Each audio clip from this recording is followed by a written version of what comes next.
नमस्कार दोस्तों, मेरा नाम है अभिषेक आनंद और आप देख रहे हैं हैशटैग इंडियन बडी। आपका सभी का स्वागत है मेरे इस नए ब्लॉग में। और आज मैं आप सबसे बात करने वाला हूँ कुछ वैसे एप्लीकेशंस के बारे में जो इंस्टेंट पर्सनल लोन आपको अफोर्ड करती हैं, आपको तुरंत तुरंत आपके अकाउंट में लोन अमाउंट ट्रांसफ़र करती हैं।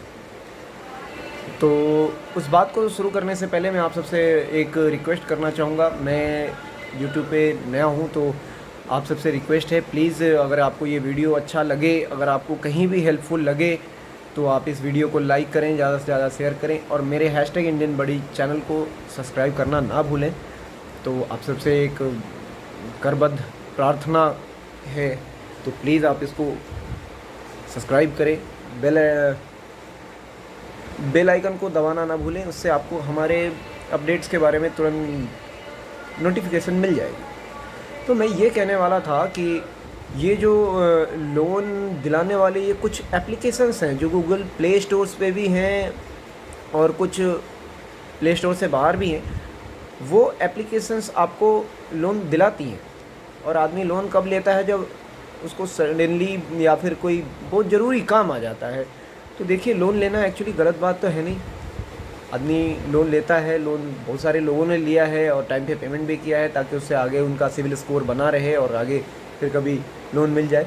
लेकिन आप लोन अगर लेते हो तो लोन लो तो आप बैंक से लो, क्योंकि वो गारंटीड है, वो कहीं जाएगा नहीं, ठीक है। लेकिन जो आप एप्लीकेशन के थ्रू लेते हो वो एक्चुअली ना गवर्नमेंट से सही ढंग से रजिस्टर्ड होती है, वो फेक होती हैं मोस्टली। जो अगर आपने कभी उससे लोन ले लिया और मान के चलो, कभी ज़रूरी नहीं हर आदमी का सिस्टम एक जैसा ही हो, कभी हो सकता है कि आदमी लेट भी हो जाए, 1-2 दिन, 4 दिन या 10 दिन, 15 दिन, या हो सकता है महीने दिन तक भी लेट हो जाए, क्योंकि आदमी को कई सारे काम पड़ जाते हैं। अब कोई जानता नहीं है कि आगे आने वाले फ्यूचर में हमारे साथ क्या हो जाए, ठीक है। तो आदमी लोन ले लेता है और लेने के बाद क्या होता है कि पेमेंट कर रहा होता है और सडनली किसी प्रॉब्लम के कारण पेमेंट नहीं कर पाया। वह 1-2 दिन के अंदर में ही आपको इतने सारे फ़ोन कॉल्स और इतने सारे अब्यूजिंग थ्रेड्स आपको सेंड करना शुरू कर देंगे। वो कहते हैं कि मैंने आपके सारे कॉन्टैक्ट लिस्ट जो हैं वो हैक कर लिया है और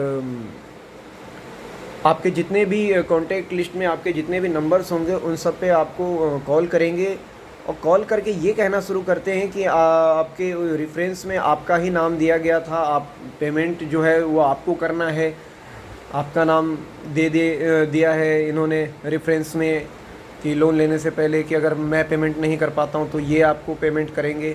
और आपके जितने भी कॉन्टैक्ट लिस्ट में कॉन्टैक्ट होंगे, चाहे आपके दोस्त के हों या रिलेटिव्स के हों, उन सब पे वो कॉल करने लग जाते हैं और फिर बहुत बुरी तरीके से किसी भी आदमी को हरास करते हैं। वो कोई मतलब नहीं है कि आपका पिछला सिविल स्कोर 10 महीने 5 महीने के बीच का सिविल स्कोर आपका कितना अच्छा हो, कोई मतलब नहीं है। वो सिर्फ हरास करना जानते हैं। जबकि आप अगर किसी बैंक के थ्रू अगर लोन लेते हो तो वो आपको ऐसा नहीं करते, आपको टाइमिंग देते हैं, आपसे पूछते हैं बाकायदे कि क्या हुआ क्यों आपका लेट है। फिर वो आपका जेन्युइन तरीके से आपके ऊपर जो है वो कार्यवाही करते हैं। मान के चलो आपको लीगल नोटिस भेजना या कभी कुछ वैसा हो गया तो पुलिस को लेके आना, जो भी होता है। मैंने आज तक कभी लोन लिया नहीं तो मेरे को उस बारे में कुछ ख़ास नॉलेज नहीं है, तो उस चीज़ के बारे में आप ना ही करें तो बेहतर है। मैं आप सबसे हाथ जोड़ के प्रार्थना करता हूँ कि ये चीज़ें आप ना करें। वो चीज़ें बहुत ही ज़्यादा मतलब कि डिजास्टर है। हर कोई समझ सकता है इस बात को कि अगर मान के चलो आपके लोन के लिए आपके नाते रिश्तेदारों को फ़ोन कर दिया जाए, फैमिली फ्रेंड्स को फ़ोन कर दिया जाए और वो आपको कहने लग जाए अरे यार ऐसा क्या हो गया, आदमी इसमें आके कई बार इतना ज़्यादा हरेस्ड हो जाता है कि आदमी सुसाइड तक अटैम्प्ट कर लेता है।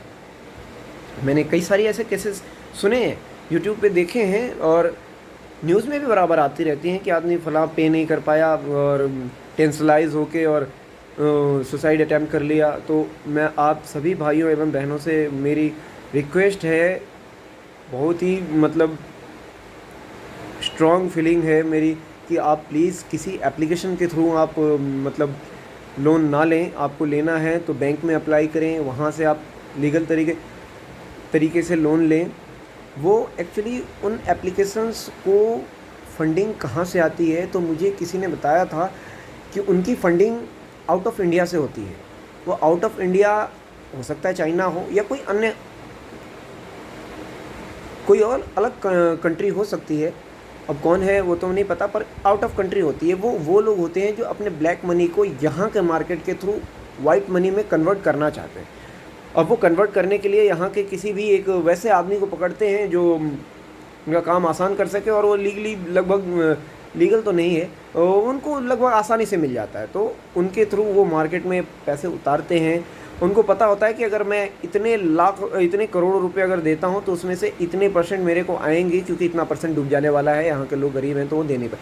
तो जो भी है उसको वाइट मनी में कन्वर्ट करा के वो अपने पास लाना चाहते हैं। और कुछ लोग तो ये भी कह रहे थे कि अगर मान के चलो अगर आप नहीं दे पाते हैं तो वो कुछ कर भी नहीं पाएंगे, लेकिन एक तरीके से देखा जाए तो ऐसे जगह बहुत अब्यूजिंग थ्रेट्स, फ़ोन कॉल करके माँ बहन की गाली देने से लेके बहुत सारा, मतलब कि इतना आप समझ सकते हो। आप एक पब्लिक हो, कभी न कभी आपको ऐसा कभी फेस करना पड़ा हो, भगवान न करे ऐसा कभी किसी को फेस करना पड़े, पर आप समझ सकते हो कि अगर आपके घर में ऐसे सडनली फ़ोन करके अगर आपको कोई अब्यूज़ करना शुरू करे, कितना बुरा लगता है और कितना हैरेसिंग होता है। तो मैं आप सभी से ये कहूँगा कि आप ना करें। ना कोई लीगल नोटिस भेजी जाती है, ना ढंग के अगर भेज भी दिया उन्होंने तो आपको दोबारा से कॉल करेंगे, कॉल करके 200-300 ऐसे कॉल्स होंगे।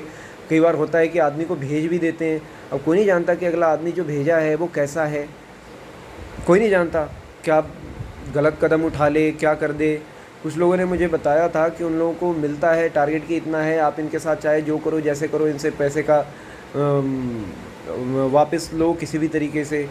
तो ये चीज़ें होती है उन एप्लीकेशंस के थ्रू, ये बैंकों के थ्रू नहीं, वो एप्लीकेशन के थ्रू। तो आप सभी से मेरी रिक्वेस्ट है कि प्लीज़ कभी भी ऐसा कुछ करने से पहले आप जानकारी सही ढंग से लें, उसके बाद ही कुछ करें।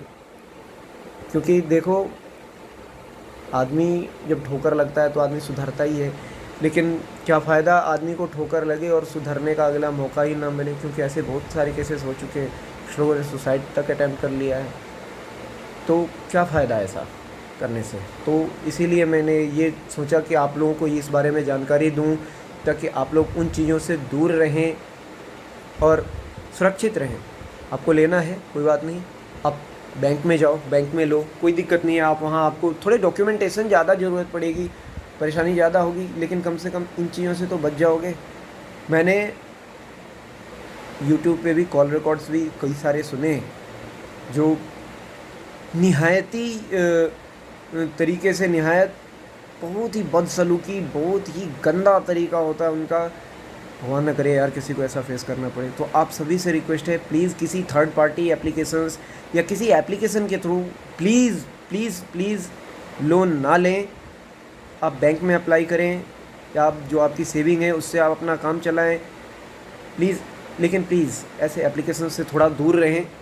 पर कोई नहीं जानता कब आदमी के साथ क्या हो जाए, किसकी ज़रूरी किस हिसाब की है हम नहीं जानते हैं। वो तो वही आदमी अगला जानता है जिसको उसकी ज़रूरत पड़ी होती है। तो कहने की बात है, पर आप सबसे एक रिक्वेस्ट ही करूँगा कि आप प्लीज़ इन सबसे दूर ही रहें। अगर आपको ये वीडियो अच्छा लगा हो, मेरी दी गई जानकारी अगर आपको लगे कि हाँ ये कहीं से भी हेल्पफुल है, तो प्लीज़ लाइक शेयर और सब्सक्राइब ज़रूर करें।